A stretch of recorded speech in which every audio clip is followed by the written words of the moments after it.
Good morning, Jason. You're the first audience member, I think, to have camera on. So thanks for joining us today. You're welcome.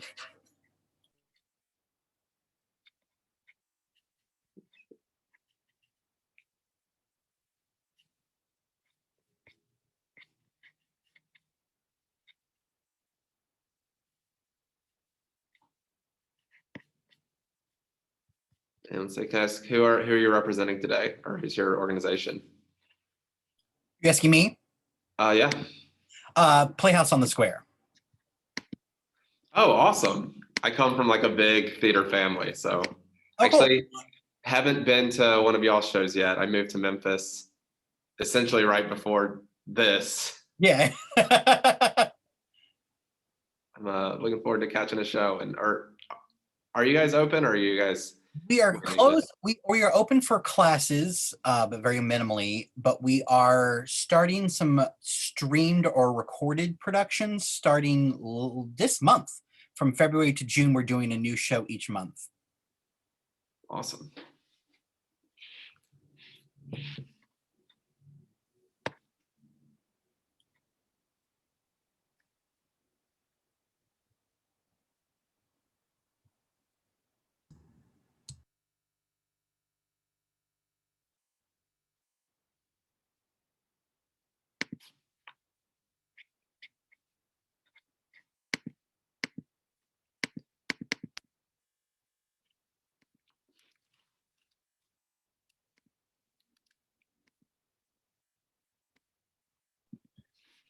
I feel like I'm cheating a little bit and checking in to see all my friends.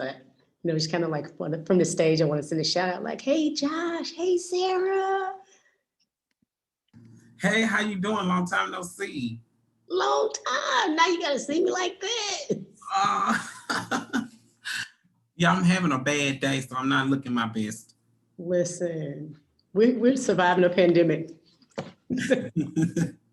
Period. No explanations needed. None at all. Hey, David, are you guys doing any of this by any chance, David? Virtual learning centers and such? Of course, I caught you mid-bite, sorry. You called me out as well, my goodness. Hey, my friend, we're doing some of it and trying it, yes. Got it. This is wonderful, I'm excited. Yeah, good to see you, my friend. All right, good to see you as well.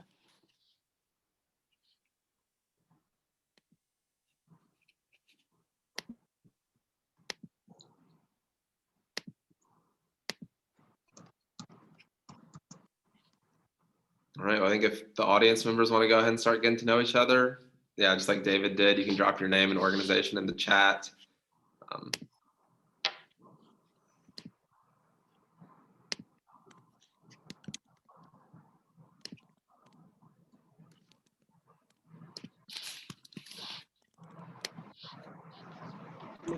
And if you're feeling really technically savvy, feel free to rename yourself in your chat as well, in your inbox. Oh, you can change your name. Mm-hmm.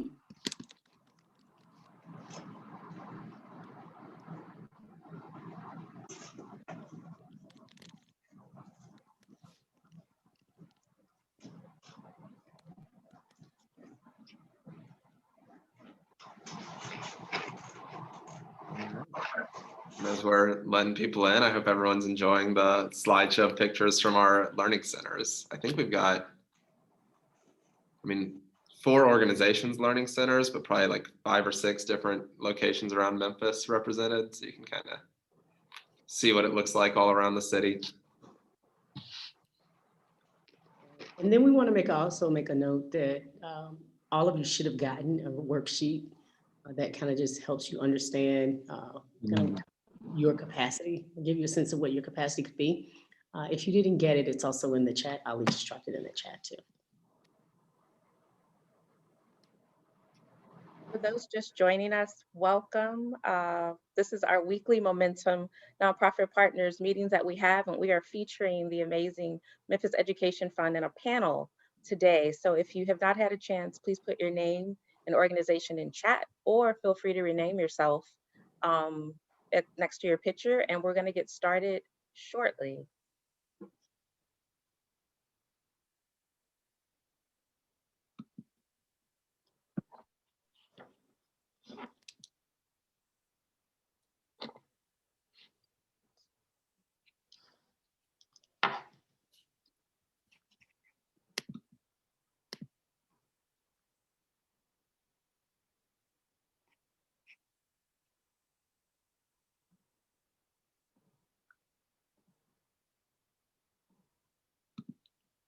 right, good morning, Alexis, David, Sherry. Thanks for dropping your name and organization in the chat. It's always good for us to see who we're talking to.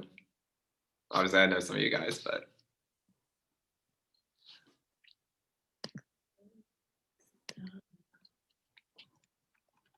Just by a quick show of virtual reaction hands, how many of you are running a virtual learning center or engaged with a virtual learning center already? So if you just put a little thumbs up or something, that would help us to know who's kind of already in the business.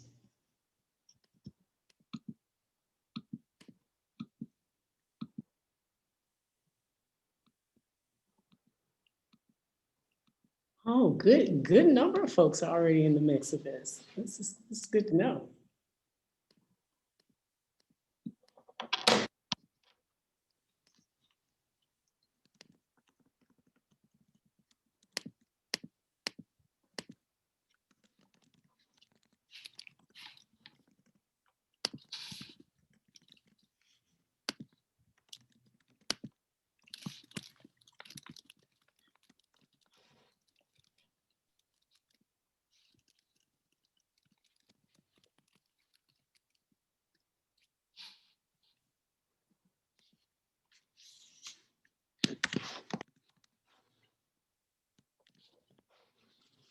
Oh, I'm jumping back in, Terrence. Yeah, we're waiting for the slideshow to finish. So again, good morning, everyone. And for those that are just joining us, welcome to our, as you know, Wednesday weekly Momentum member update.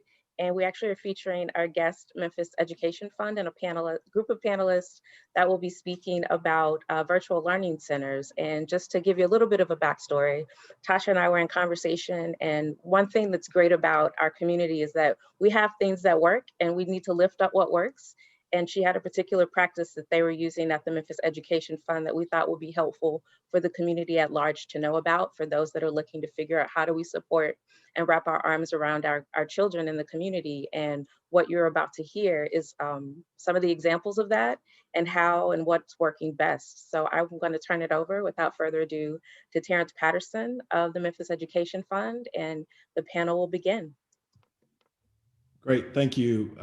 It's good to see everybody. I see so many familiar faces. This is like a fun game of Hollywood Squares from back in the day. So really exciting to be with you guys. Most of you are aware of our work, but I did just want to highlight for those that may not be aware that the Memphis Education Fund is a nonprofit investment fund, and we are focused on city building, primarily through the lens of urban education and making sure that we're supporting those schools that need our support the most. We focus on advocacy and also innovation and really all things public schools. So really excited to be with you guys. This has been a challenging series of years now. We hope the light is at the end of the tunnel and we can see it. But as we're in the midst of it, we thought it would be great for us to get together with friends and partners, potential partners, and just talk about their great work. So I know our team has been working with many of you. Tasha, Benjamin, Ali, and Ken have literally been pouring hour after hour, minute after minute, making sure our children are supported.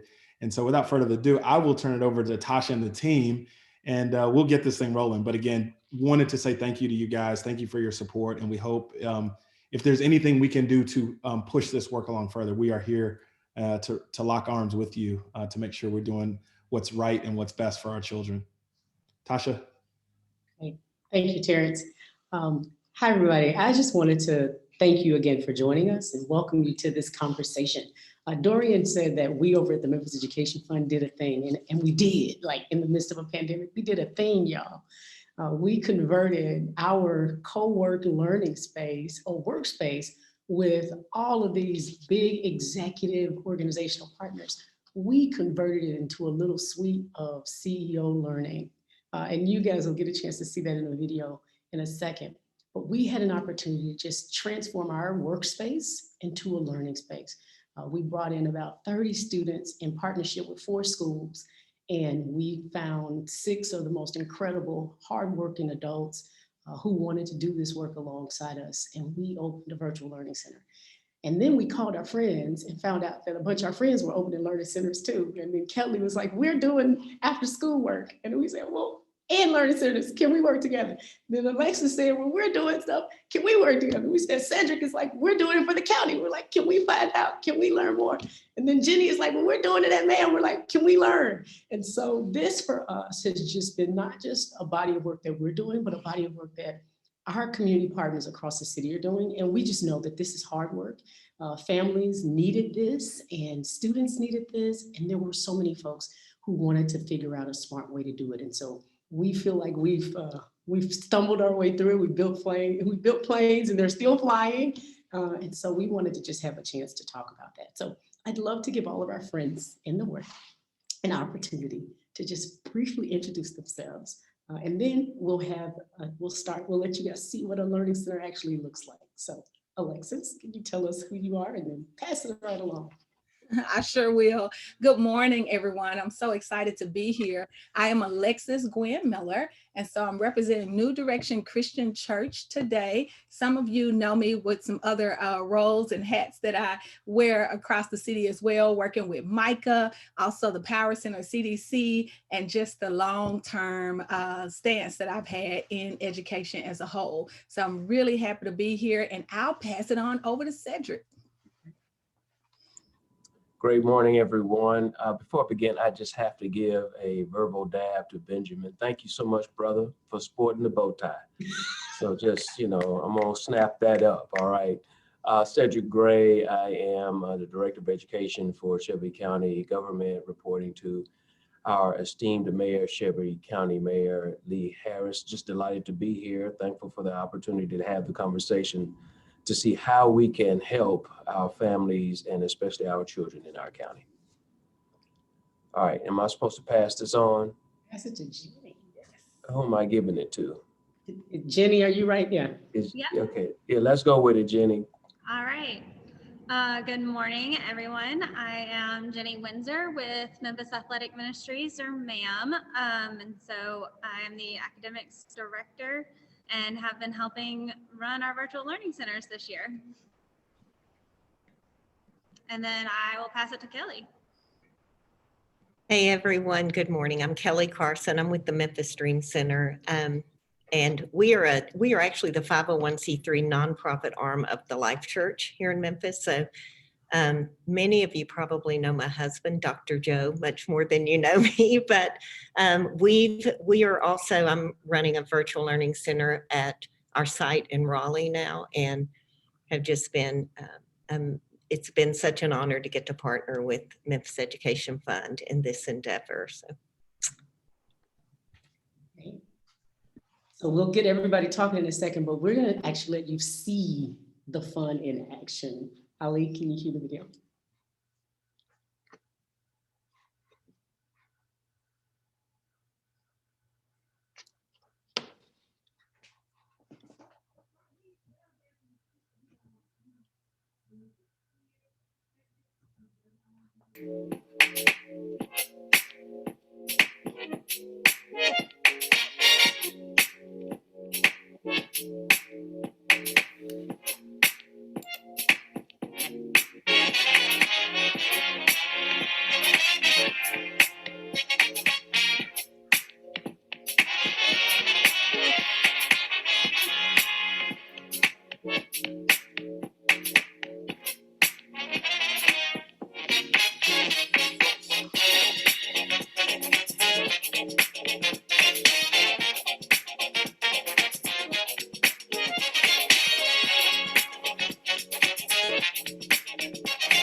So y'all, that's the magic. That's how we did it. And again, business as usual one day, closed down due to a pandemic the next day, a few weeks of retooling, and then we opened it up and serviced what we call 30 young CEOs. And so this was fun for us, but we want to let you hear from how a bunch of our friends did it. So I'm going to give all of our panelists a chance. Tell us how your team got to the decision to open a virtual learning center and why it made sense for your organization, because it's not intuitive. So Cedric, I'll start with you because you were quick on the draw, Johnny on the spot early in this process. Thanks, Tasha. Well, so I think ours really was born out of necessity. As you are aware, government employees, many of us were essential employees as this pandemic launched. And so that meant that parents could not stay at home, literally needed some way to have some supervision over their children as the children were engaged virtually. So that was, I mean, it was a no-brainer for us. And really a highlight that Mayor Harris wanted to make sure employees had an additional benefit of being an employee of the county. And so that's how it started with it. There's not there wasn't it was literally, we're walking down the hall and say, you know what, we got to help and see what we can do. And next thing you know, we're opening up 2 classrooms full of very excited children, and more importantly, full of parents who are employees who could rest assured that as they're providing a service to the county in the midst of a pandemic, they don't have to worry about their children. So that, it's just a win-win for everyone all around. Great. Kelly, how about you? So we began, it was interesting. We had about 2 weeks turnaround, which I'm sure many of us had that. But we were doing a lot throughout the spring and summer in the city as far as supporting families, but also supporting healthcare workers in the pandemic. And so actually, our initially, it was born out of a call from Methodist Hospital. Methodist North is right just about a mile down the road from where our Raleigh site is. And they said, would you guys be willing to do anything to help our employees that many of their kids, aren't able to stay home by themselves. Our employees are having to stay home, especially many of their hourly paid employees just didn't have the support. So that's how we began at our Austin P site. And then about a month in after that, we connected with Memphis Education Fund. And fortunately for us, we run an after-school program already. So we have many relationships with kids and families like many of you do in the city. And so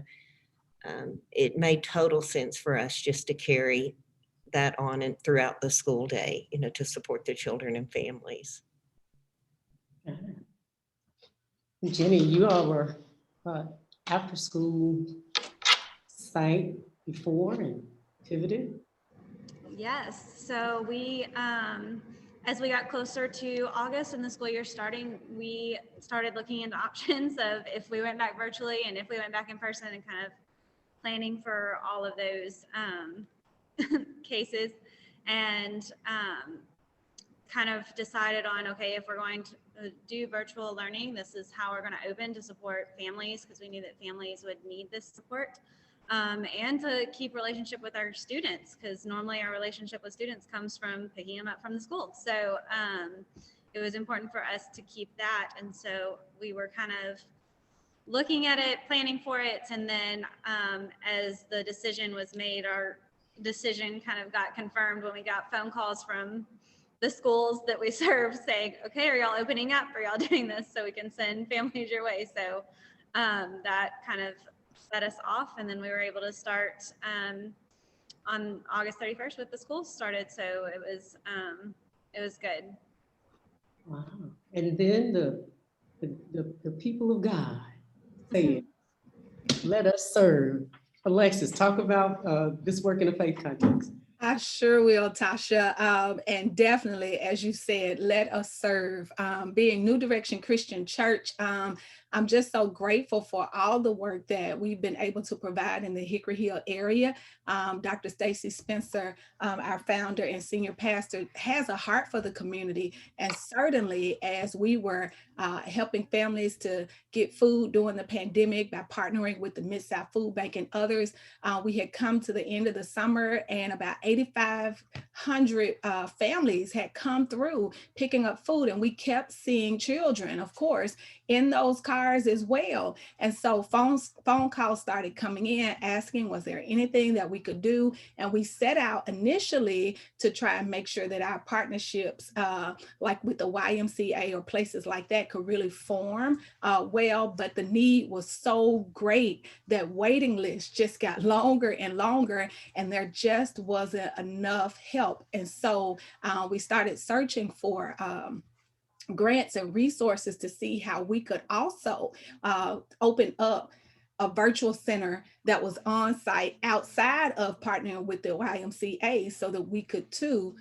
just really make room for the great need. And so we looked at the essential workers that we're calling. We looked at also the amount of elderly parents and guardians that existed that really needed technical support. And so we opened up the virtual learning hub and also help center just to meet those needs. And we were blessed to get one of the grants from the Tennessee Department of Human Services that helped us with that huge lift of, all the nuts and bolts and the buying extra tables and PPE and extra, but it was just the need. Hickory Hill serves about 40,000 residents. And so we just remain a strategic partner as best as we can all around, Tasha. Wow. See, you'll notice that there's a couple of things. 2 weeks, lots of 2-week happenings here, right? That these things came together. People saw a need and responded, and that folks just said, "How do we get this going?" So you received a worksheet that kind of gives you the opportunity to check this off, because we really think that it doesn't take superhuman capacity. So we sent you a worksheet to just kind of test your capacity to possibly do this. So we'd appreciate if you fill it out and then get it back to Benjamin. We have a whole bunch of tools that we're going to share with you. If this is something that you think you can, again, lock arms with someone in your community and do. So we just want to, again, give you some tools and help you feel empowered to do this, right? And thank you, Benjamin, for making me want to make sure you drop questions in that chat. But I did want to ask, Jenny, tell me one of the big successes you all have had since you started this. And then any of you can chime right in there. You don't have to hold your story. I just want to call Jenny first. Yeah, so I always laugh and say that our first success was actually opening in this way.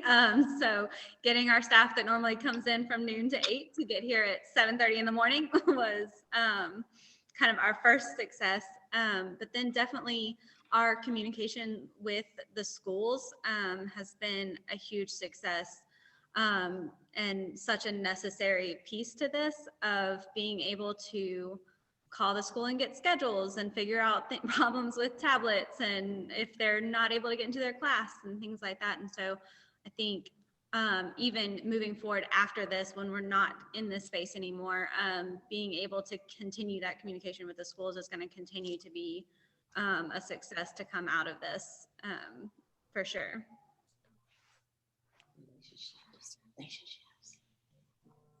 So I'll jump in behind Jenny. Of course, opening, I agree with Jenny. Just the huge lift that was able to just be set to the side by opening and seeing the fullness of the center up and going was amazing. But I tell you, outside of that, the amount of parents that told us that they were able to keep their jobs because we existed, and those that were saying, listen, on this virtual learning, my child had GPAs like 1.0 and things like that, but because of this support, the grade point average has come up. So for the secondary students that were still needing a little bit of push, and then for those parents and essential workers that said, I can't keep my job if I don't have help, that has been, I would say, some of the most, reward-winning aspects. We did an essential workers survey so that we could find out what were the needs of parents in that area. But then also we had parents who said too, like, I really needed extra help with food resources and things of that sort. And so just seeing that we were meeting more needs than just the academics, that we count it all as a huge success. Wow. Tasha, can I dive into this one real quick? So one success, I think, so as a former teacher myself, one success I feel that we should highlight is we had the ability to make the virtual center feel like regular school. right? We did field trips, we did holidays, we did, you know, every child, we set up happy birthday balloons and celebrations around their learning space. It just felt like school in the midst of all of that was going on. And as they continue to connect with some of their friends virtually and by phone, et cetera, their friends may not have been able to enjoy those things, but the huge success I just wanted to highlight in a situation like this is an ability to feel normal in an abnormal circumstance, in the midst of abnormal circumstances. It's a huge success. And I think, Tasha, too, and guys, the emotional support that we're all providing for the children and the parents that know now they have a safe place. Last semester, you know, I had a mom call me and just say, thank you. You know, I'm going to work every day and I'm not having to call my child 10 times because her children had been home to make sure they're on, or I'm not getting phone calls from their teachers now. And then I had a mom just this week say my daughter her 7th grade daughter that's with us had become, she said, I feel like severely depressed. And she said, just her being able to be back on site, they just joined us in January, and we see other friends, see other children, interact, has been huge. So I think for us, for all of us, they were doing it as much as the academic support is huge. I think the social emotional support is equally as huge and as important. Right. One of the things, I'll take a point of privilege to talk about what happened at our VLC. We got a chance to see, you know, a big part of the conversation is learning loss and what kids are missing. We actually realized that kids were just missing a lot that they'd never gotten, right? Like we had 4th grade kids who didn't know sight words. And when our adult support saw that, they were able to set time aside to help kids catch up on sight words and multiplication facts. And so that has been an amazing, amazing success. So I want to just throw that in there from our side of the world. Now, so those are all the glows. Now so Kelly, tell me a low. Since that's the glow, so they got all the glows. Tell me some lows. Okay. So as I told you, our first step into it was really, we'd gotten a call from Methodist Hospital. And I think, you know, in that 2-week period, turnaround, getting it going, we were super excited, hired a big team of people. I think what we probably didn't think through as much as we should have in that short amount of time was the amount of different schools we would be serving. That was a challenge in just trying to connect with every school and the administration, the teachers. So for last semester, we had 38 schools represented at our virtual learning site. This semester we have 8 and are feeling much better. We're feeling like we can be much more intentional in building the relationships and just a better support for the kids and even for our staff, not stretching our staff so thin. I think for us, I mean, our staff last semester was amazing, but we really stretched them in trying to connect with, you know, having a different child from a child from a different school, you know, 10 children, 10 different schools and so we really focused back in beginning in January as we came back after the holiday break, really focused on specific schools that we have relationships with and some that we built relationships with last semester, but the schools that we really felt like were the most intentional with us. But that was definitely a bump in the road for us that we probably didn't think through as well as we should have to begin. It's just how many schools we were serving. And I think at MEF, when we started the one there, we were much more intentional. And I think that's why we saw so much success there and why we're experiencing more success now, because we've kind of narrowed that, you know, field of who we're supporting. So. Perfect. Anybody else got lows to share for information? So I will reiterate what Kelly has shared, the schedules. Oh my goodness.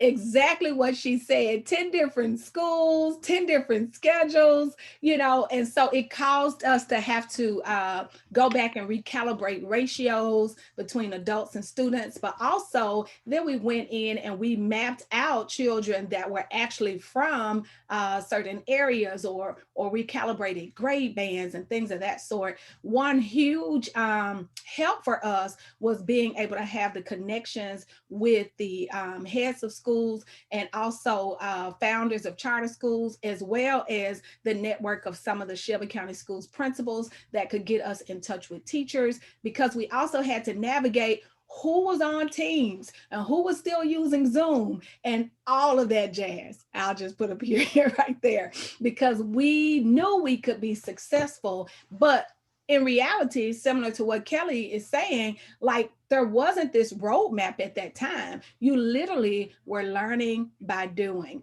And so you were having to, in real time, be flexible enough in order to shape whatever the environment was that you needed for students. The other thing that was good for us, but also some challenges we had to navigate, was the high amount of students with the social emotional need that existed as well. Because there is a reality that even though you're supporting children, some of them have already had relatives that have tested positive and have gotten better from COVID, but then the children still wonder, what does that mean? Or they may get a phone call and a relative from out of town or out of state, they learn the news. And so we had to make some changes in scheduling to allow time for the social emotional check-ins in ways that were going to be supportive to students, while we also weren't intervening into the schedule where teachers had them already captivated. So our brain breaks, our after school time, we just had to navigate that. And then we hired consultants where we had for sure the school psychologist and the school counselor as consultants on hand for those situations that came up beyond our in-house nature. So that took a little bit of pressing through. Oh, that's power. That is powerful. We too had a challenge. We had some children who had some severe, like those high tier special needs, autistic students who had kind of that one-to-one adult capacity need. And for us, it was a real challenge to manage, but having to say to a family that really had a great need to serve their student, that we could not, that it was beyond our capacity. Even again, having 6 adults with 30 students, that kind of high need took a lot for some of the students. So that was one thing that was really a big disappointment for us. What we tried to do was we tried to negotiate, if you will, the human capital from the district and from some of the schools to say, hey, this is your student if they have a one-to-one aide, and if that aide can come here to Learning Center with us, we're happy to host. But the schools just could not make that pivot. And so we were just unable to serve students. I think for us, that was probably a little bit of the biggest heartbreak that we felt at our VLC. So not being able to serve our students. So the chat is starting to get a good bit of energy. So I'm gonna take one more question and then we'll go straight here. Tell us about just the benefits you've seen. Cedric, like when I came to the VLC at the county, I just thought, can everybody do this? Can we do this in every building downtown in Memphis? So tell us about some of the benefits and outcomes you've been able to see for students and families. So the strangers that you're absolutely right, Tasha. There's some tangible and physical benefits that we have. We were able to build these what I call sneeze guards that surrounded the students, plexiglass, right? Just literally enclosed them in a space, right? That was about 4 feet high from the desk that was already 4 feet high. So they literally could stand up in their space and operate without the mask, which is a request from many of the teachers that I can't see the kid's face, so can you get them to take it? So that was awesome. We were able to provide additional space to the side so that individually they could go and do their PE class in a different kind of space. So those are some other benefits from converting a conference room. Let me just highlight this one huge benefit that has nothing to do with the structure, but everything to do with the relationship. There was one young man, and I'll call him Little Cedric, that is kindergarten. When he first started with us, he was struggling with numbers and letters, right? Literally, I was with him, helping him count, helping him sound, word attack, using phonics to build this vocabulary for him. And 2 weeks ago, he read a book to me. And so this same young man, so this is just a phenomenal story, right? This is worth every minute of the 12 and 14 hours we were using to build this place every day, just so that little Cedric can now rest. He's literally, when I walk to the classroom, he's literally running up to me with another book in his hand. So, and I don't always have time to sit through the whole thing, but I take time for at least 3 or 4 pages. But anyway, so I think that was a huge benefit that little Cedric was able to grow in ways that he may not have been able to if it weren't for our virtual learning center. So thanks for the offer, Tasha. Well, see, little Cedric, you got right to my next question, so I'm gonna make everybody answer this question. Tell us the heartwarming story. Funny story, the heartwarming story. So we just heard about little Cedric. Alexis, Kelly, Jamie, tell us about that. Sure. I'll share one heartwarming story for us.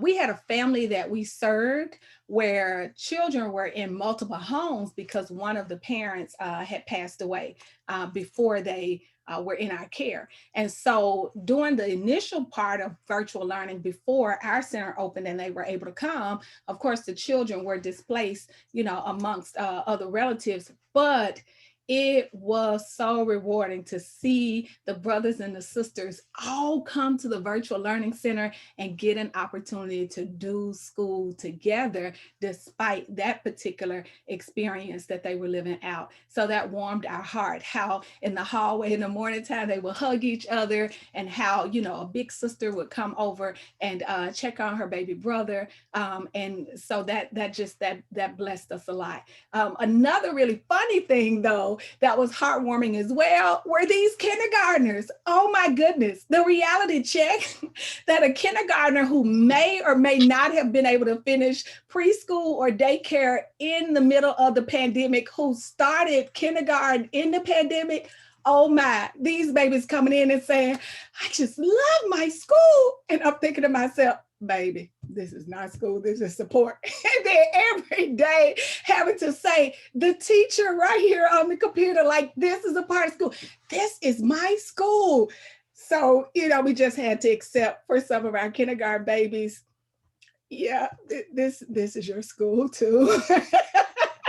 And so that just, it really blessed us beyond what I could share here in the midst of my giggles, because I knew for sure that some children needed, as Cedric said, to be in a space that felt like what we know we're trying to give children when we're, providing emergency response education, but you still have to let them know things are okay and people love them.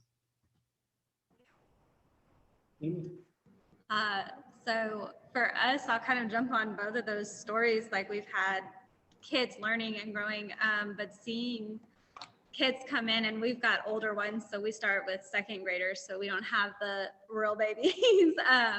But we seeing them come in at the beginning of the year and look at this as not school, like, I'm not with all of my friends, I'm not in the classroom, and being kind of frustrated by that, but seeing them start to find the joy in learning again. And so starting to see them, getting more active with the PE classes have been hilarious. Them standing up and doing PE behind their computer, but them getting more active and engaged with each other. And then even being able to do projects and things with our staff. And so it then feels more like the classroom that they're used to. And so I think seeing them start to grin, and of course they've all got their masks on, but when you can see their smile in their eyes, that's when you're like, okay, this is worth doing. And so definitely our staff stepping up and really supporting the kids learning to get them to find that joy in learning, even in the midst of them being kind of frustrated that this isn't what they are used to or what they may want to be doing. So I think that's been a huge benefit for our staff and for our kids and for our parents too. All right, Kelly, bring us home. All right. I'm actually over here with Kelly, so I'm going to go see some heartwarming stories. So I think just what everybody's saying, I've loved watching our team, our staff really connect with the children, and not only the children, but their families. We've just seen, and one of our heartwarming stories is we had a single mom who, whose child was having trouble getting here and her car kept breaking down. I mean, like 3 times we got a phone call that she was on the side of the road, and our team jumped in and took a van, went and picked them up. But we have a mechanic that we have a relationship with that has helped us some with some of our actual family. So it was just great. We were able to connect with him. He actually repaired her vehicle. Now she has a working vehicle. So for me, it was just, even as much as we are supporting the children, it's like, I think, Alexis, you talked about even the food support that you guys were able to do. We're doing the same thing monthly. We do a big monthly, drive-through food distribution that many of the families are coming to. We did a big drive-through Christmas store this year, just other ways we can support. So those are, to me though, just getting to help that one mom and just have, now that she has a working vehicle and her child is coming regularly, we're seeing him progress, was huge. I do have a funny story. I'll just have to tell you guys, and I think we all can relate to this. One of our little guys, I walked in one of the rooms one afternoon and I just asked him, "Hey, how's your day? How's school today?" And he said, he responded and goes, "It's pretty good, Miss Kelly, but I had to call on Jesus a couple times." This was a second grader. So that's my funny story. It was pretty funny. And I said, yeah, I think we all feel that way a little bit sometimes. Facts out of the mouth of babes, out of the mouth of babes. So yeah, I want to thank you all for sharing kind of all the way that we wanted to make sure that we got the critical information. The chat is starting to get a little bit of activity, and I'm going to turn it over. And I not just turn it over, I want to give credit where credit is due. Like me and Terrence, we get to be fancy, and when we have these conversations, we get to be fancy and show and talk. And then it's Benjamin and Ali who do all the work. All of this work, y'all, is Benjamin's brainchild. Benjamin thought, we need to figure out how we do this and how we do it smart. Researched every corner, looking at best practice learning pods from all across the country, put it into a format that we could wrap our heads around, because Terrence and I were kind of like, and Ken Taylor, our chief of staff, was like, excuse me, we run an office, we don't teach children, we fund work, we don't do it. And we just come off these family grants that Ali shepherded through, serving, thousands of families in the city. And it was like, there's a way that we can be more helpful. And Benjamin put this all together. And so I wanted to give him a chance to share some of that, but then also to walk us through some of the Q&A before we wrap up the afternoon. Benjamin. You gave me much more credit than was due there. But yeah, so I'm Benjamin Friedlander. I have run the actual day-to-day operations of the Memphis Education Fund Learning Center up until we kind of merged with Memphis Dream Center to make sure we were just serving more kids and giving them all the resources in the world. But I would just say we never would have been able to start our learning center up without first the conversations I had with Kelly, every week and then every day as she was giving us all the lessons they'd learned starting the learning center. And then even once we were open, talking to Jenny and Cedric and Alexis to just trade ideas and share, what does it take to get these learning centers from good to great? And that's what this webinar is kind of all about is, we started on square 1 or 2 or 3, and we want you guys to be able to start on square 4, 5, 6 with all the lessons we've been able to build together. So at this point, I'm gonna just kind of take any questions from the chat, questions you might have about what it takes to get these learning centers started. I'm gonna actually start though with Michelle Armstrong's question, because I think the elephant in the room, if you've been watching the news, is there's this crazy kind of tug of war with are Shelby County schools going to open? Are they not? And I know we were actually really fortunate to have school board members and administrators visit our learning center and have some conversations about that. So Tasha, I'll actually let you address that. Where do you see learning centers kind of fitting in this reopen debate? Yeah, so one of the things that we always wanted to say is that for us, we wanted to stay above the fray.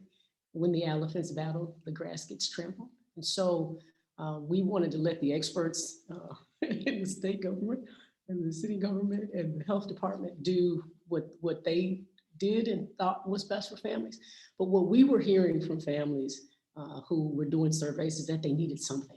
And so we wanted to do what it was that was in our locus of control to manage. And so we set up a virtual learning center that was effective and safe.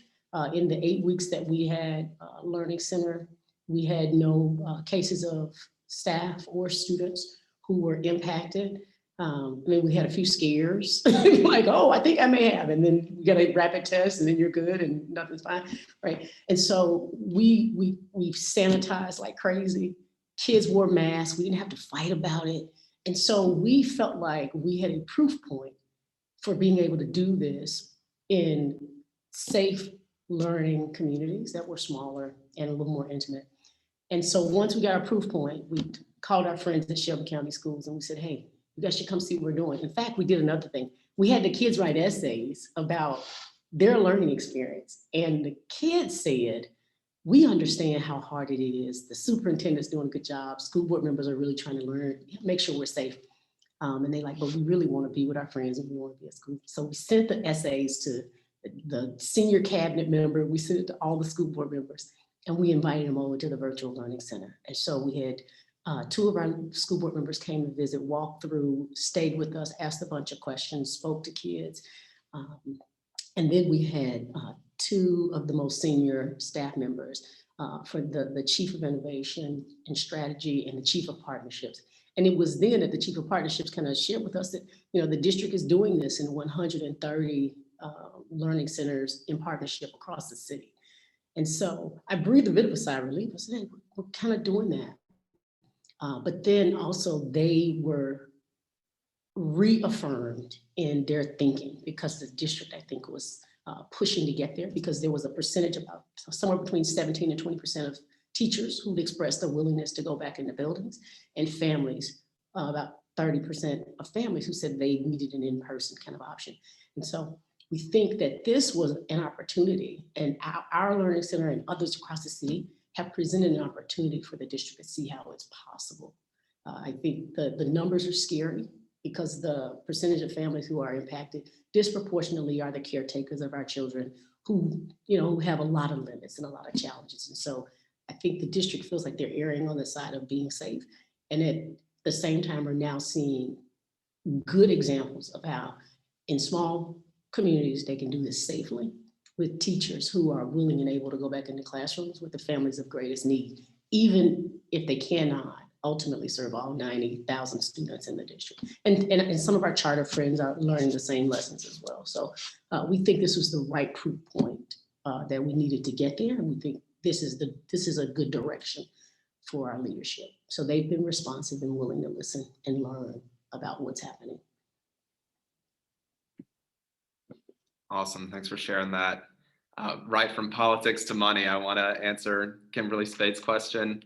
Is there a bank of multiple funding options for entities to help fund more of these learning centers? And I think this is a great chance for us to be candid because we've kind of seen funding opportunities kind of rise and fall, just depending on a lot of things, what's happening at the Capitol in Nashville or even what's happening at the Capitol in DC. So for instance, our learning center, we started fully funded with CARES Act dollars that we were able to receive as a federal grant. And then once we'd hit the limit of CARES dollars, we were able to continue going by partnering with Memphis Dream Center and finding creative ways to share resources and share funding. But I'd love to let anyone else jump in, kind of what have been maybe some of the challenges or solutions you found with funding these. Because if any of our audience has glanced at that worksheet we shared out, we tried to give you a pretty realistic view of the cost of these learning centers, and it is an investment for our teams to be able to put these together. So I'll jump in and share, Ben, because we received a grant to get our learning center up and going. As a matter of fact, we received a $300,000 grant, but that grant allowed us to employ definitely, up to 14 people to run the center. And then we also came back and knew that we needed to hire more people for part-time to be floaters, because the length of the day from the 7 to 5 was great. And in addition to that, then we needed to outfit every single classroom with the correct amount, of furniture, whether it was 6 feet tables to ensure we were distancing in those initial stages, or PPE, all of those things. And then in addition to salaries and the regular maintenance of operating costs to do something, when you talk about, for just a little, an estimate of about 100 students, it's very different from the traditional setup of 100 students and just a few teachers and those average class sizes of 30. So we needed those grant funds, but like Benjamin said, well, that grant ended. And so because we had only planned to move up through a certain time frame that the grant will be able to cover, then now we've moved into where we need the sufficient amount of fundraising in order to continue our efforts. And so a cohort, the Hickory Hill team of the current class of Leadership Memphis, has been partnering with us to try to help us with some fundraising efforts, and others as well. So we've been in the process of doing a GoFundMe in order to raise funds to continue to push services in further. But reality is you do want to account for qualified staff that you can pay.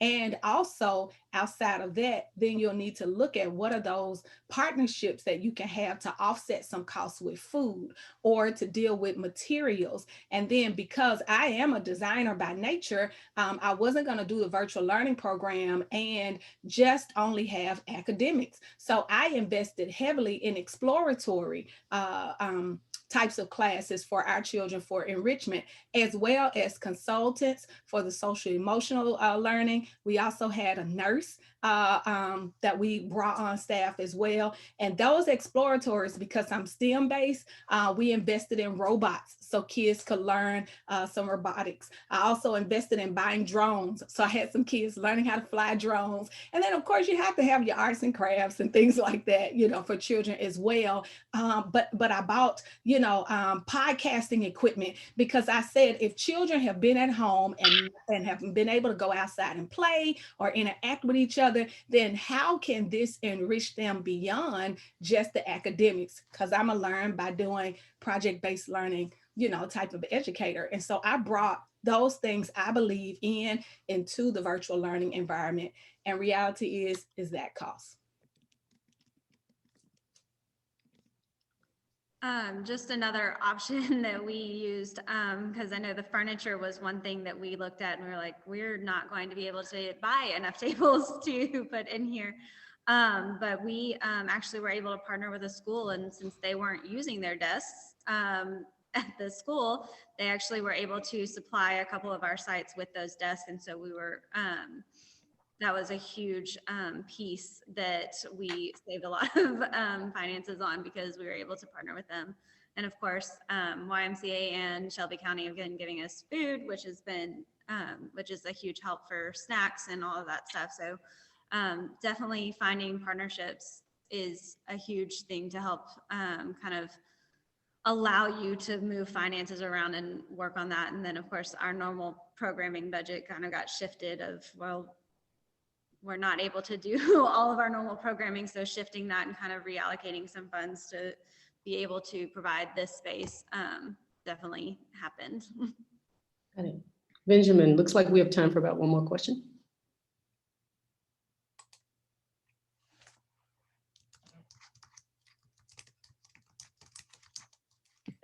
I am still talking on mute. Nine months in, y'all. Happens to the best. I love this one, which is just what is one thing you wish you'd known that you know now, for our audience members who are thinking they're about ready to flip the switch and start one of these learning centers?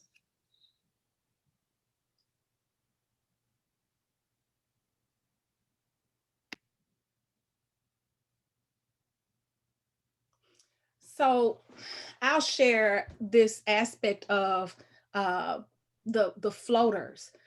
So in my administrative mind of, you know, running schools and leading schools and working at the district and all of that in the past, and there's this like regular portion of like school design that's like the school day. But reality is that if you're supporting parents best in this type of environment, you have to account for those that need help before and after school. And so opening up the virtual learning center to cover those hours as best we could meant that I would really stress out my help as far as my hub leaders too fast, trying to give them the fullness of 10-hour days. And so I had to go from that care perspective of I need to also hire part-time people that can come in after a certain hour and they can float in to relieve the teacher, because unlike school where you have a planning time and you also have time for lunch and all of that, like how do you do that on virtual with all these different schedules and things of that sort? So the power of the knowledge from the childcare world of floaters had to come inside of my design effort. And so that just meant also looking for qualified people in that realm. So one person that was a special education assistant, you know, having someone that had a background in food prep or other areas where because of the pandemic, they were furloughed, right, from their work, but they had the opportunity to still come in and serve for those few hours. So I would say the knowledge of accounting for the correct amount of part-time employees that you need to float in and out to make your programming very, very smooth. Great. Well, I'm gonna thank you, Benjamin, for hosting the Q&A and managing the chat and all of the feedback. If you have additional questions, again, Benjamin shared that worksheet. Feel free to complete it and send it back and follow up. We'll have a bunch of tools to share with you. But I wanted to make sure that we gave all of our panelists a 30-second wrap up to share your closing thought on these VLCs and the opportunity you've been able to provide to children and families.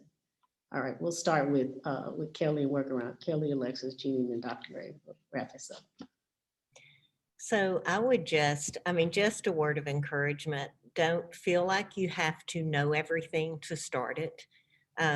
It's great that you're on here. We're all learning. We all learn as we go. But for us, I think it's jumping in. And I think when we step in and we lead and love the children and families well, then the resources are going to follow. We had people as we began, sometimes you have to start something before you get anything. And so for us, starting it and then seeing even people get excited, even community members saying, hey, I want to help with that. I want to send you guys some desks that I bought, or I want to purchase. What can I purchase? What can I help? So I think it's stepping in. Don't let fear hold you back. Maybe the fear of the unknown or not feeling completely equipped. I think you step in and learn as you go and lean into the people on this call. I mean, everyone on this call is doing something great in our city.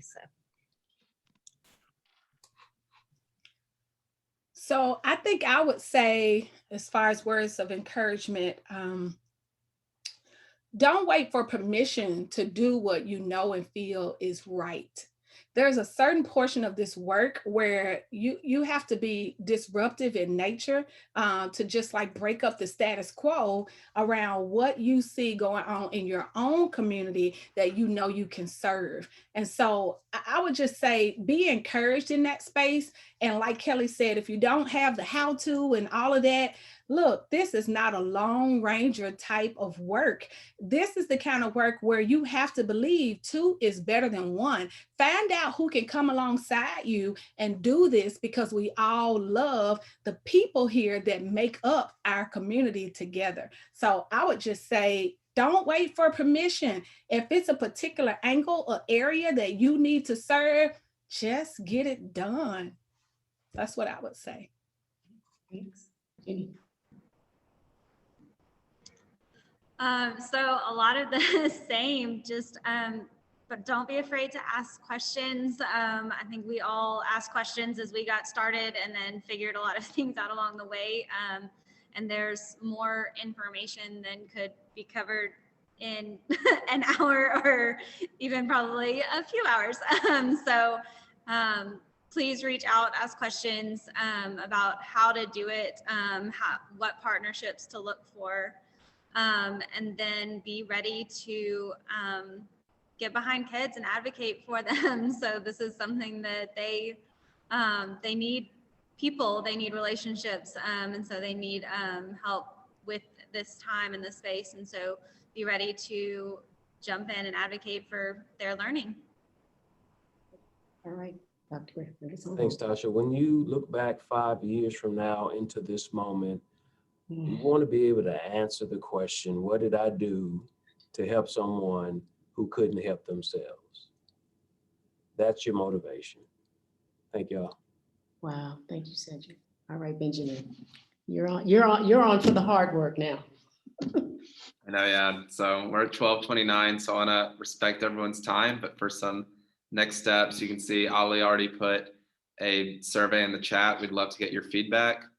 The other thing that I think all of our panelists just referenced is, there's a lot of questions involved in this that you kind of figure out as you go along, but we've also started to do a lot of the work for you. So anyone who wants a pretty comprehensive 20-page kind of playbook of how to get one of these learning centers started in about 2 weeks, can just fill out that checklist that you received this morning, and you can email it to me.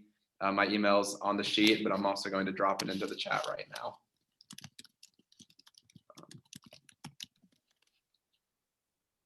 And we hope that some of you guys will consider opening up one of these learning centers.